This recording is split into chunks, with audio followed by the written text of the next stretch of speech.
আসসালামু আলাইকুম। মোহাম্মদ আরিফ। ওয়ালাইকুম সালাম ওয়া রাহমাতুল্লাহি ওয়া বারাকাতুহু। আমি মোহাম্মদ আরিফ, মুন্সিগঞ্জ জেলা আমাদের বাড়ি এবং বহুদিন থানা কলমা ইউনিয়ন। জি 2013-তে আমি মাস্টার্স শেষ করি। তারপরে চিন্তা করি কী করি। জি এর সঙ্গে চিন্তা করলাম যে চাকরি করবো। চাকরি তো আমার একটা লাইনে চাকরি ইচ্ছা ছিল, যে প্রশাসন লাইনে চাকরি করবো। আচ্ছা আচ্ছা। তো আমি তখনই চাকরিতে না ঢুকে আমি চিন্তা প্রথম আমার ছিল যে ব্যবসা করবো, আমি চাকরি করবো। হ্যাঁ, যদি চাকরি করি তাহলে প্রশাসনে চাকরি করবো। জি তো ব্যবসা থেকে আমার বাবা যেহেতু ব্যবসা করছে, আমার চাচারা ব্যবসা করছে, সবাই ব্যবসায়ী। আর আপনারও ব্যবসা করার ইচ্ছা? আমারও ব্যবসা করার ইচ্ছে। যে লেখাপড়া শেষ করে মাস্টার্স কমপ্লিট করলেন, মাস্টার ডিগ্রি কমপ্লিট করলেন। আমাদের এটা কি ইংলিশের উপরে? না, অ্যাকাউন্টিং। আচ্ছা আচ্ছা। তো আমার আবার ইংরেজি বেশি ভালো দক্ষতা আছে, এই জন্যই প্রশ্ন করলাম। মানে অনেক জায়গায় আইএলটিএস হ্যাঁ, এটা করেছেন। তো আমি চিন্তা করলাম যে আমি শিক্ষাটাকে কি ব্যবসা হিসেবে নেব কিনা, কারণ স্টুডেন্টের জন্য পার্ট টাইম বিজনেস হলো এই প্রাইভেট পড়ানো বা কোচিং। এটা আমাদের দেশে এটাই সব জায়গায় চলে আসছে, কারণ এটা বিসিএস হেল্প করে। এটা মানুষ ছেলে স্টুডেন্ট যদি বিসিএস দিতে চায়, সে যদি পড়ালেখার মাঝে থাকে, স্টুডেন্ট পড়ায়, তাহলে তার কিন্তু ওটা কাজে হ্যাঁ। তো ওই চিন্তা থেকে আমি চিন্তা করলাম যে আর আমার ছোটোকাল থেকে এটাই ছিল যে আমি যেটা শিখি এটার জন্য আমি যতটুকুই পারি মানুষের কল্যাণে আসে। একটা মানুষ তো সর্বেসর্বা হতে পারে না, সবকিছুরই হতে পারে। আমি যতটুকু জানি, আমার যে অনেক জেনে তারপরে জানাইতে হবে এরকম। আমি এতটুকু জানি, এতটুকু আমি অন্য কিছু শিখাবো। জি। তো তখন চিন্তা করলাম যে যেহেতু আমার এলাকা বা মুন্সিগঞ্জে সবচেয়ে দুর্বল হলে ইংরেজিতে দুর্বল, ইংলিশে। হ্যাঁ।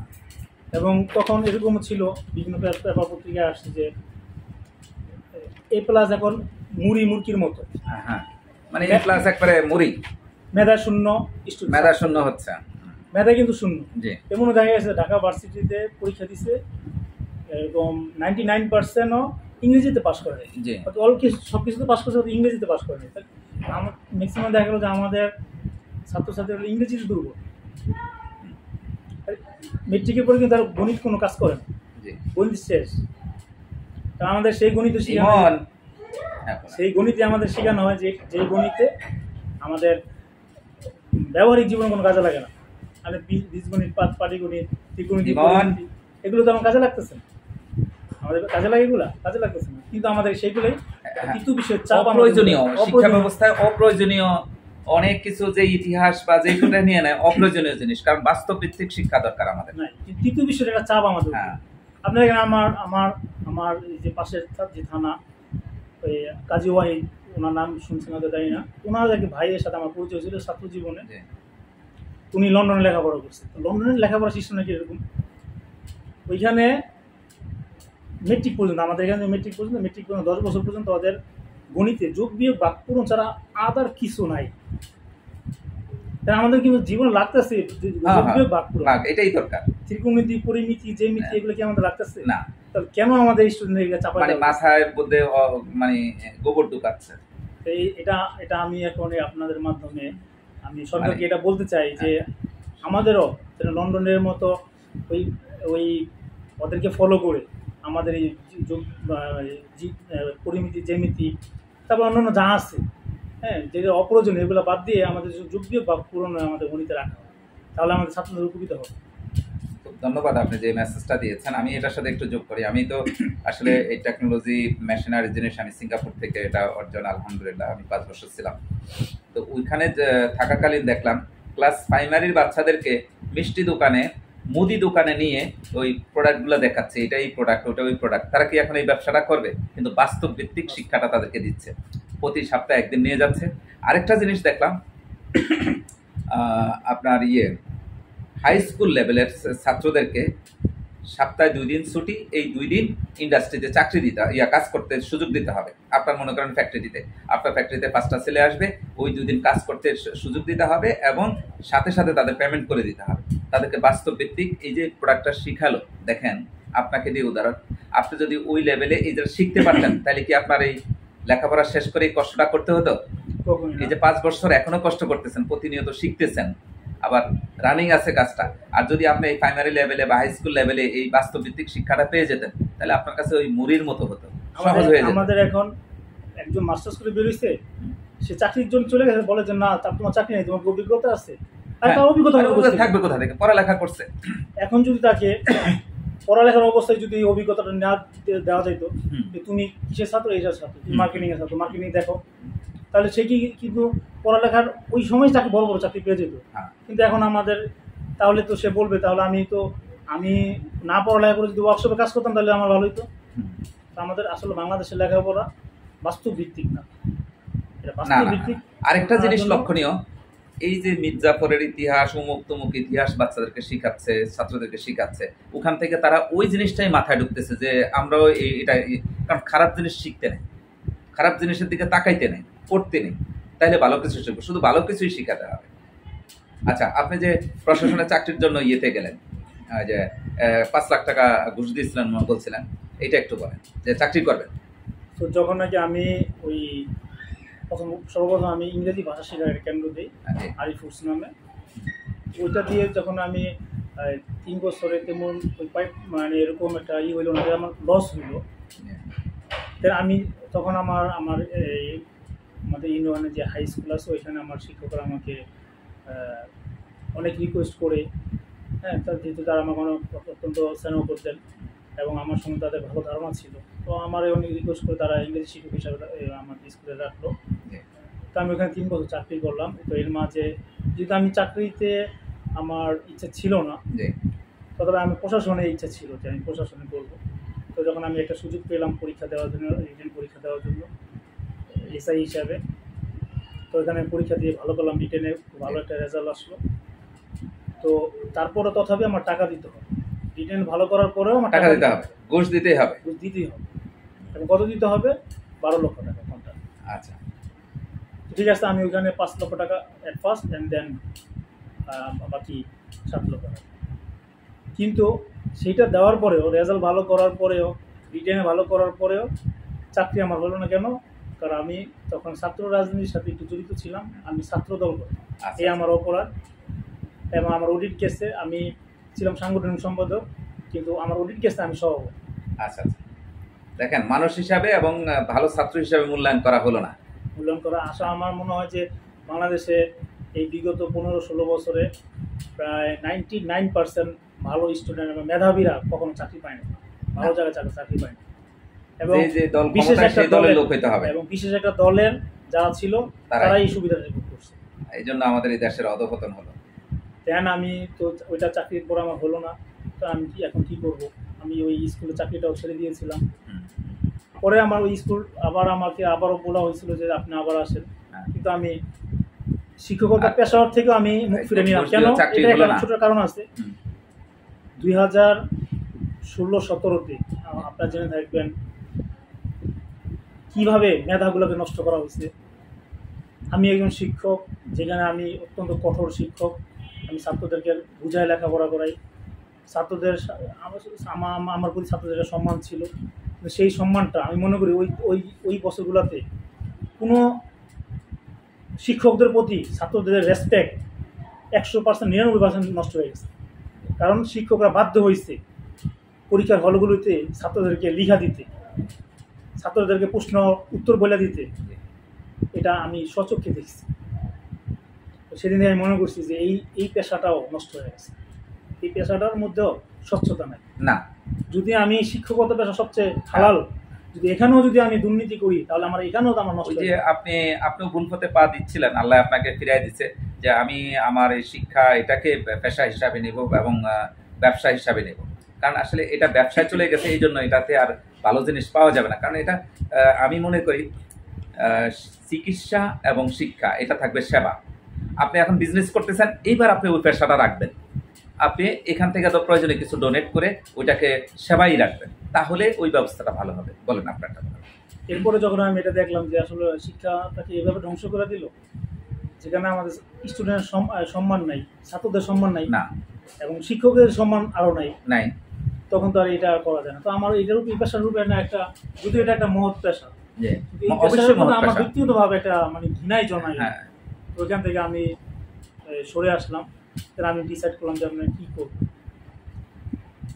তো যেহেতু আমার রক্তের সাথে মিশে আছে ব্যবসা, ব্যবসা। আমার বাবা ব্যবসা করতে করতে Family মারা গেছে, ব্যবসা। সবাই ব্যবসা করে। তো আমি এই ব্যবসার নিয়োগ করলাম।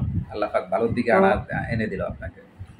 আমি কখন এটা মনে করি না যে আমি একজন শিক্ষক। আসলে আমাদের দেশে একটা ভুল ধারণা আছে, সেটা হলো আমরা যদি কেউ শিক্ষা, আসলে এটা কি প্রকৃত শিক্ষা কিনা আমি জানি না, এটা মানুষ সে বলে শিক্ষিত, কিন্তু তার এই কাজ করতে সে লজ্জাবোধ করে, না, ওই কাজ শিক্ষার করতে অভাব আছে, সুশিক্ষা নেই। সুশিক্ষা নাই। সুশিক্ষা নেই, আমি বলবো সুশিক্ষা নেই। আসলে সুশিক্ষা নাই।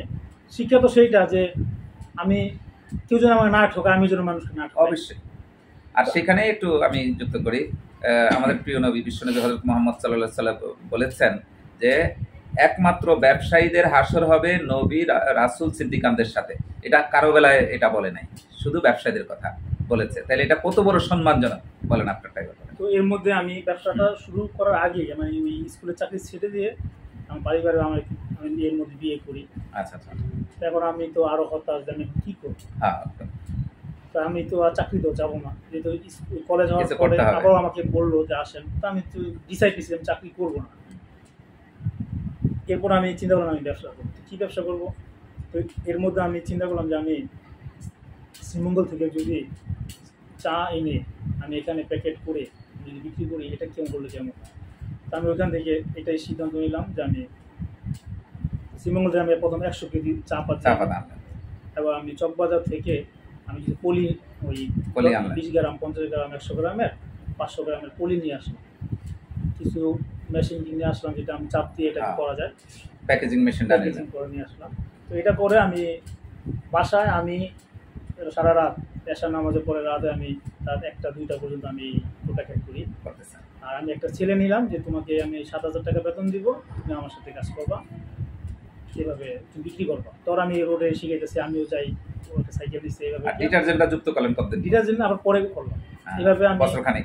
হ্যাঁ, এইভাবে আমি চা পাতি প্লাস কিছু লং এলাচি এগুলো প্যাকেট করে শুরু করলাম।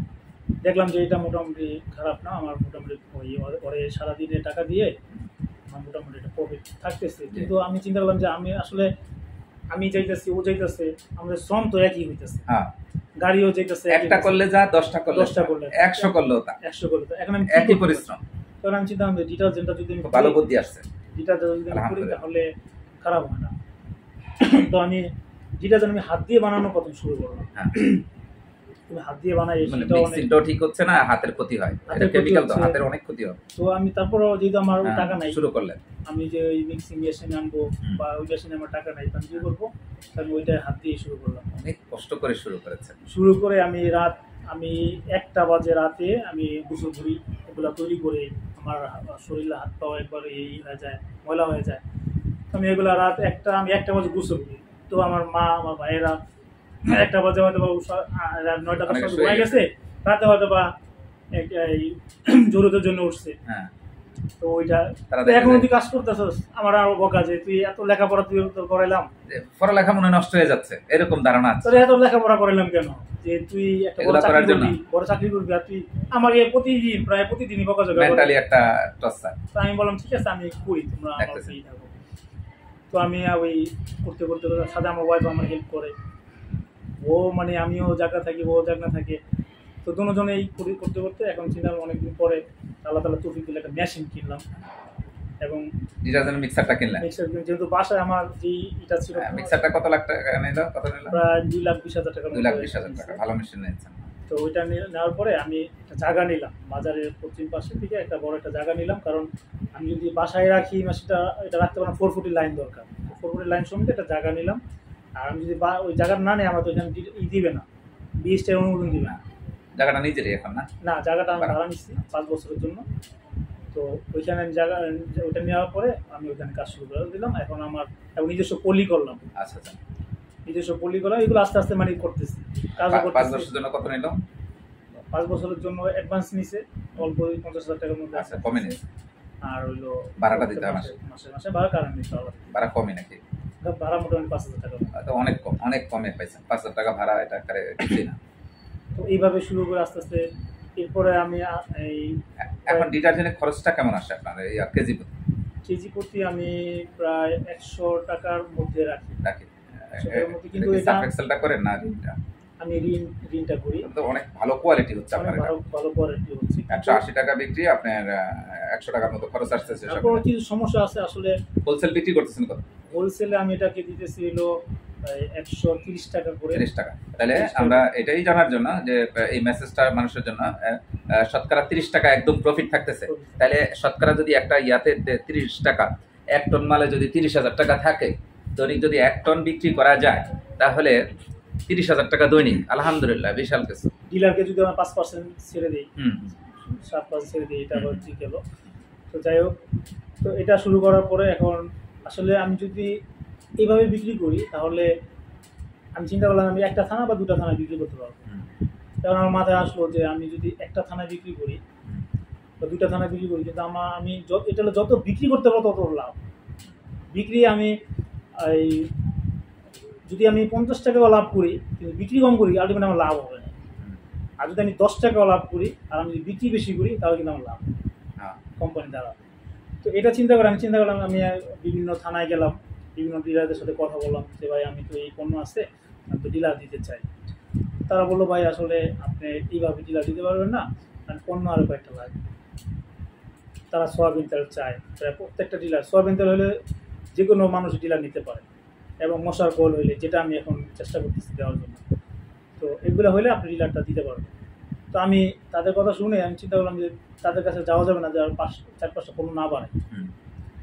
তো আমি ওই আইসে আমি 2-3 মাসের মধ্যে আমি সয়াবিন তেলটা বিক্রি করার জন্য আমরা সব কিছু করে থাকি। আমরা এই কাগজপত্র করতে ওইগুলো আবেদন করলাম। তো আবেদন করে আমি সয়াবিন তেলটা দিলাম। আমার সয়াবিন তেল 1/2 লিটার, 1 লিটার, 2 লিটার, 5 লিটার, এখন আমি 3 লিটারটা করবো। এখন আমি যাদের কাছে গেছি তারা সবাই। এরপর আমি আবার আটা করলাম, কেজির আটা, আমাদের কোম্পানিরই আটা করলাম, আটা হয়েছে।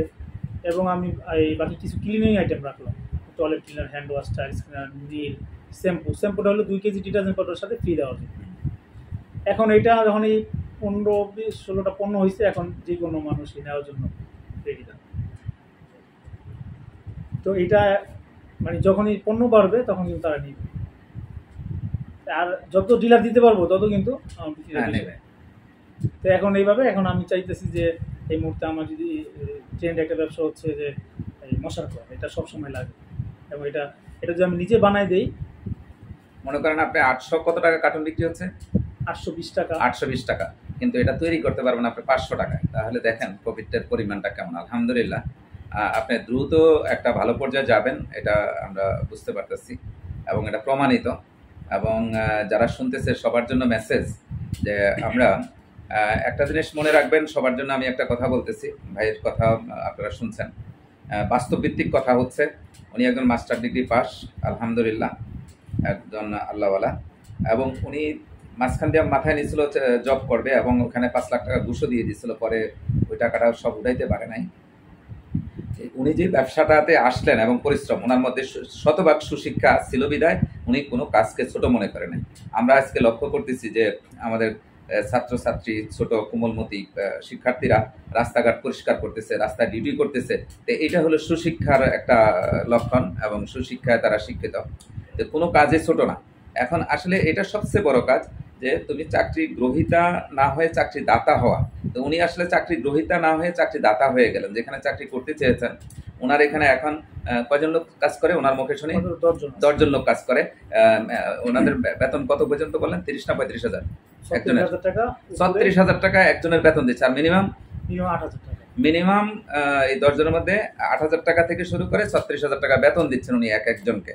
তাহলে বুঝতে পারছেন ওনার অবস্থানটা কোথায়। উনি যেখানে 12 লাখ টাকা ঘুষ, 12 লাখ না 20 লাখ দেওয়ার কথা ছিল, 12 লাখের পরে 22 লাখ দিতে হতো, চাকরির নিশ্চয়তা নাই, সেখানে 22 থেকে হয়তো বা 28,000 টাকা বেসিক ছিল। আর উনি এখন বেতনে দিচ্ছেন, সবার বেতন কয় লাখ টাকা, কত আসে? প্রায় 1.5 লক্ষ টাকা। উনি এখন 1.5 লক্ষ টাকা স্যালারি দিচ্ছেন। তাহলে উনি কি কোনোদিন পুলিশ প্রশাসনে এসআইতে চাকরি করে 1.5 লক্ষ টাকা স্যালারি পাওয়া সম্ভব ছিল? বা এই 22 লাখ টাকায় কত টাকা উঠতো? তো এইখান থেকে শিক্ষণীয় অনেক কিছু আছে ওনার মেসেজে। আলহামদুলিল্লাহ উনি এখন আসছে আমাদের এখানে মশার কয়েলের তৈরির মেশিনারি নেওয়ার জন্য ডিসিশন ফাইনাল। এবং উনি আপনার এখন বর্তমানে কয়টা প্রোডাক্ট হচ্ছে? এখন আমার 13টা। উনি 13টা প্রোডাক্ট করতেছেন অলরেডি। আলহামদুলিল্লাহ 13টা প্রোডাক্টের মার্কেটে ভালো চাহিদা আছে। হ্যাঁ, আপনারা ওনার কাছ থেকে শুনলেন। আসলে আমি ওনার ভিডিওটা করার উদ্দেশ্য হলো বাস্তব ভিত্তিক। উনি একজন শিক্ষক, শিক্ষকতা করেছেন। আমি ওনাকে শিক্ষকতা উনি এখন ছেড়ে দিয়েছেন। আমি বলেছি না, আপনার লাইফে আপনি শিক্ষকতা রাখবেন, প্রতি মুহূর্তে শেখাবেন। আমি একটা শিক্ষকের চেয়ারে বসে আছি, আমি 27 বছর শিখাচ্ছি মানুষকে, নিজেকে ছাত্র মনে করি। আমি শিখবো এবং শিখাবো, এটা হলো আমি যতদিন বেঁচে থাকি। ওনার প্রতিও আমার বিশেষ অনুরোধ থাকবে। উনি আমরা আলোচনার মাধ্যমে আমি ওনার পরিচয়টা জানতে পারলাম। আলহামদুলিল্লাহ, নিঃসন্দেহে একজন ভালো মানুষ, এবং ওনার প্রতিষ্ঠানের দ্বারা অসংখ্য লোকের কল্যাণ হবে, এটা আমি মনে করি। যেহেতু একটা অভিজ্ঞতার আলোকে আমি কথাগুলো বলতেছি, আলহামদুলিল্লাহ। ওনার জীবন থেকে আপনারা এই সংক্ষিপ্ত ভিডিওটা থেকে অনেক কিছু শিখতে পারবেন। ব্যবসাকে কোনোদিন ভয় করবেন না, ভয়কে জয় করতে হবে। ওনার কাছ থেকে যেটা জানলাম, ওনার ফ্যামিলির কেউ ওনাকে একরকম সাপোর্ট করে নাই, মেন্টালিও টর্চারিং করেছেন, যে তোমাকে লেখাপড়া শিখাইছি কি তুমি এগুলাতে কাজ করার জন্য? আর এই চাকরির চেয়ে কোটি গুণ ভালো কাজ উনি করেছেন। আজকে উনি প্রতিষ্ঠানের একজন সিও, বস। কিন্তু আমি আরেকটা কথা মনে আসছে, আমি গতকালকে মনে হয় আমার ছেলে এখন MBA করতেছে। অনেক কথার মাঝে একটা কথা বললো, শিক্ষণীয় কথাটা আমার এত ভালো লাগছে, আমি আমার সন্তানদের কাছ থেকেও শিখি। সেটা হলো, ওর নাম সাদাল রাফি, ও MBA করতেছে ইউকেতে, আলহামদুলিল্লাহ, দোয়া করবেন ওর জন্য। ও বললো, আব্বু দেখো, গুলাইল তো চেনেন না, গুলাইল মারতে হলে এটাকে যত পিছিয়ে নিবা তত সামনে যাবে।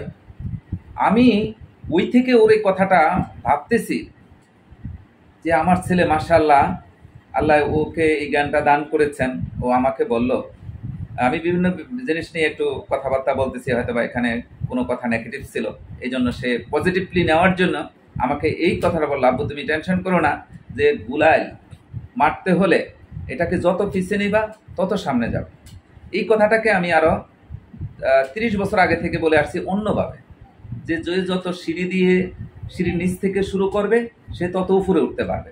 বৈধ কাজ, কিন্তু যত ছোট থেকে শুরু করবে সে তত বড় হবে। আর আমার ছেলে আরো সুন্দরভাবে আমাকে একটা উদাহরণ দিয়ে বুঝিয়ে দিল। তাইলে এটাই, বৈধ কোনো কাজ ছোট নয়। আপনি একটা মোমবাতি নিয়েও যদি শুরু করেন, মোমের প্রজেক্ট নিয়ে, যদি আমার প্রথম প্রজেক্ট বলতেন, কারণ আল্লাহ পাক পবিত্র কোরআনে একটা সূরাও নাজিল করেছেন কলম নামে, এবং আরো এখানে একটা আছে, আল্লাহ পাক আমাদেরকে সৃষ্টি করার 50,000 বছর আগে রিজিকের ফয়সালা করে রেখেছেন। আর সেটা লিখছে কি দিয়ে? কলম দিয়ে। কলমকে বলছে, এই লেখো, ভাগ্য লেখো, লিখতে বলছে।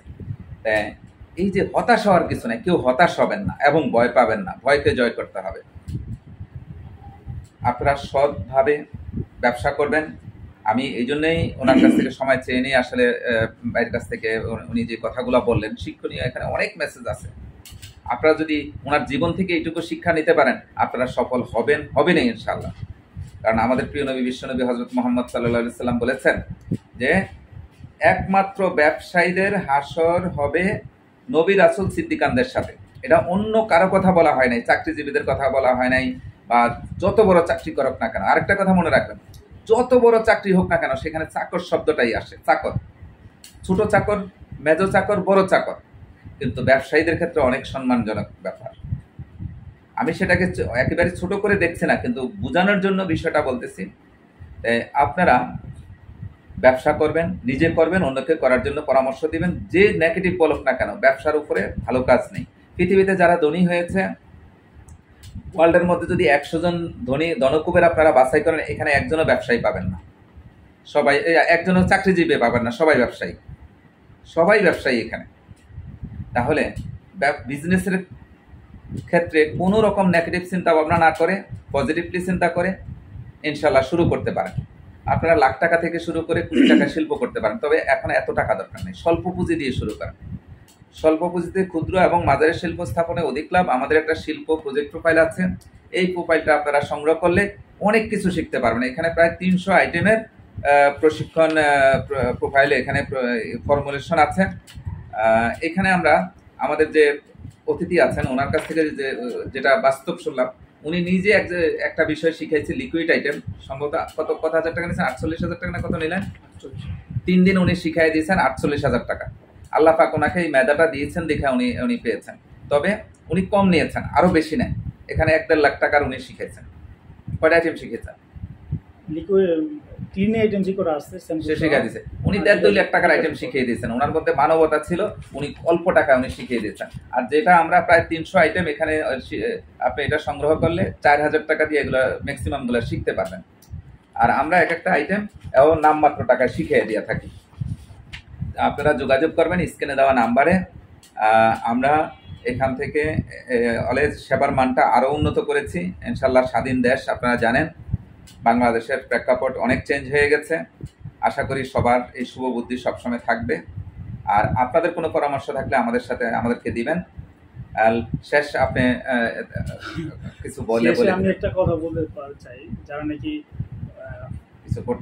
কিছু করতে চায় বা হতাশার মধ্যে আছেন তাদের জন্য একটাই মেসেজ, সেটা হলো যে ব্যবসা অনেক বড় একটা বিষয়।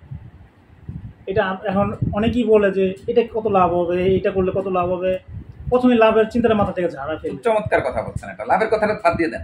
আপনার মনে করেন যে আপনি 10 লাখ নিয়ে নামছেন, 5 লাখ নিয়ে 1 লাখ নিয়ে নামছেন, যা নামছেন মনে করেন এগুলো শেষ। এগুলো শেষ হওয়ার পর থেকে আমার নতুন করে শিখতে হবে। যদি আপনি লস খাইতে পারেন এবং লস খেয়ে টিকতে পারেন, তাহলে আপনি ব্যবসায়ী হয়ে উঠবেন।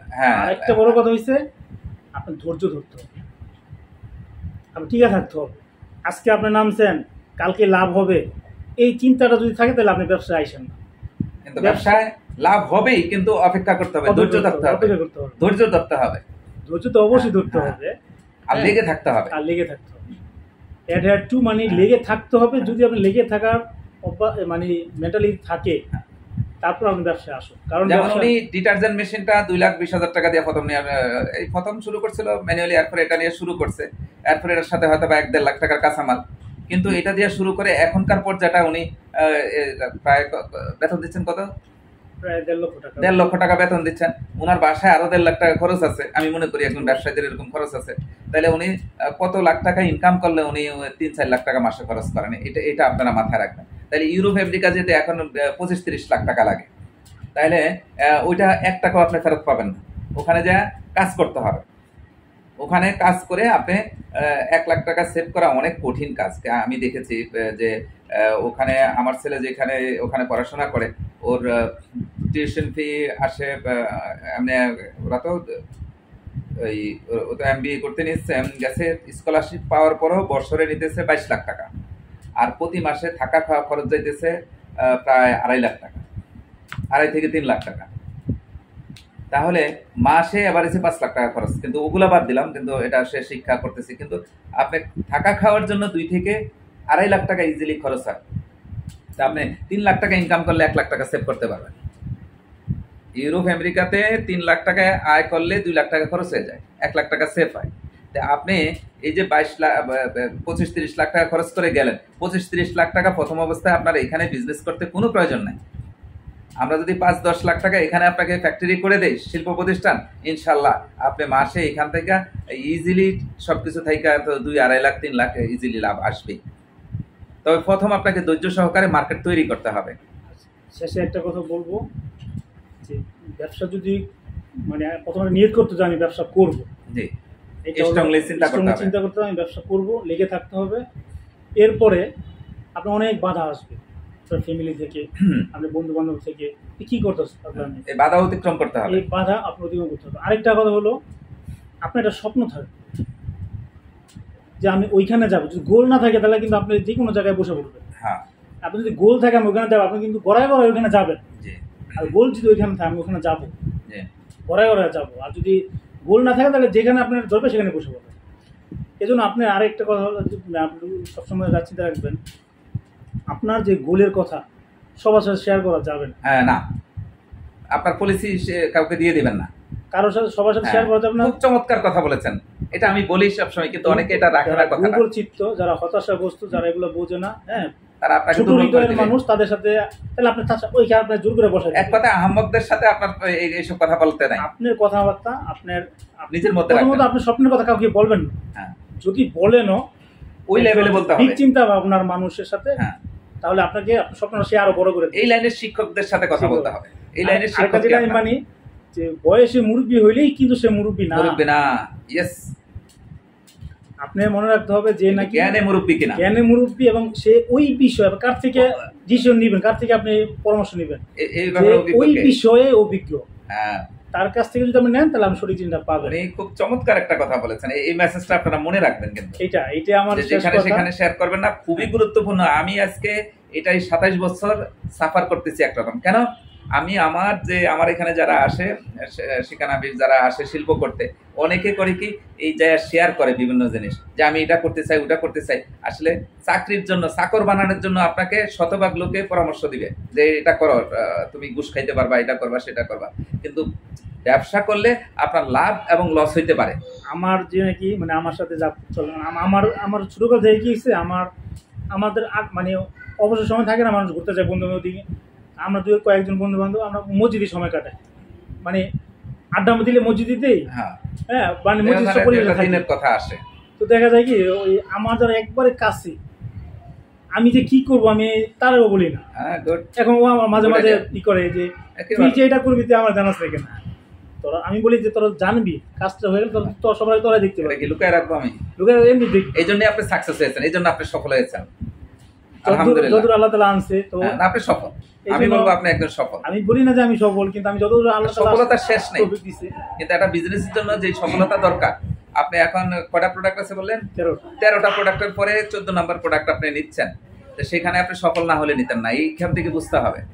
তবে সফলতার শেষ নেই, হ্যাঁ, কিন্তু এটা প্রাথমিক ধাপে ভালো সফলতা আলহামদুলিল্লাহ। তবে আপনি যে মেসেজটা সবাইকে দিয়েছেন যে নিজের স্বপ্নের কথা, নিজে যে আপনি যা করতেছেন এটা নিয়ে কারো কাছে শেয়ার করতে নিষেধ করেছেন, এটা খুব চমৎকার একটা মেসেজ আমি মনে করি।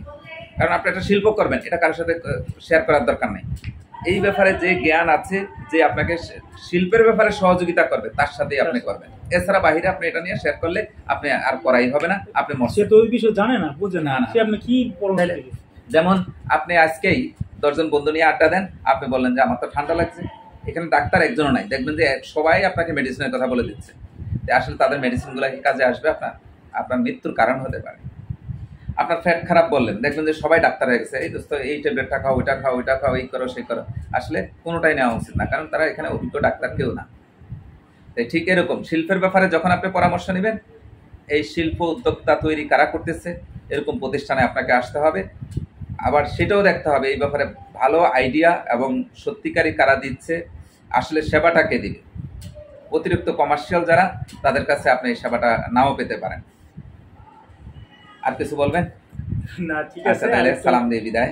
সবাইকে ধন্যবাদ, সবার সাফল্য কামনা করি, সবার প্রতি দোয়া, আমার জন্য সবাই দোয়া করবেন। আসসালামু আলাইকুম। এই ভাইয়ের জন্য আপনারা সবাই দোয়া করবেন। ওনার শিল্প প্রতিষ্ঠান 5 বছর হয়ে গেছে আলহামদুলিল্লাহ। উনি আপনারা পরিচয় জানছেন, একজন শিক্ষক ছিলেন, এখন আসলে উনি অনেক কিছু শিক্ষক। উনি একটা শিল্প প্রতিষ্ঠান, উনি এখন আলহামদুলিল্লাহ আমরা ওনাকে শিল্পপতি বলতে পারি। উনি একজন শিল্প উদ্যোক্তা হয়ে গেছেন, শিল্প উদ্যোক্তা হয়ে শিল্পপতি হয়েছেন। এখন উনি ডে বাই ডে সামনের দিকে যাচ্ছেন। উনি এখন 13টা প্রোডাক্ট অলরেডি মার্কেটে আছেন। উনি 14 নম্বর প্রোডাক্ট অলরেডি এখানে ইনশাল্লাহ ফাইনাল ডিসিশন হয়ে গেছে। মশার কয়েলটা উনি করবেন, আপনারা দোয়া করবেন উনি একটা এলাকায় মার্কেট করেন, কিন্তু উনি এখন দেশব্যাপী মার্কেট করবেন ইনশাল্লাহ। একসময় ওয়ার্ল্ড ওয়াইজ ওনার মার্কেটিং হবে, আমরা দোয়া করি। আসলে অন্যের জন্য যত বেশি বেশি দোয়া করবেন, নিজের জন্য দোয়া কবুল হবে আল্লাহর কাছে, কারণ দোয়ায়ও কৃপণতা করতে নাই, আল্লাহ এখানেও বলেছেন। আপনারা মন বড় করতে হবে, চাকরি গ্রহীতা না হয়ে চাকরি দাতা হতে হবে। অলরেডি ওনার এখানে 10 থেকে 15 জন লোক কাজ করেন, ওনার প্রায় 1.5 লক্ষ টাকা উনি স্যালারি দিচ্ছেন, এটা আপনারা জানতে পেরেছেন। আমাদের বড় কিছু করতে হবে। আর বর্তমান যে আমাদের সরকার অলরেডি পরিচালনা করতেছেন, সরকার প্রধান ডক্টর ইউনূস সাহেব আলহামদুলিল্লাহ, উনি সবসময় একটা কথা বলে যে তোমরা চাকরি গ্রহীতা না হয়ে চাকরি দাতা হও, যে জব ক্রিয়েটর হও।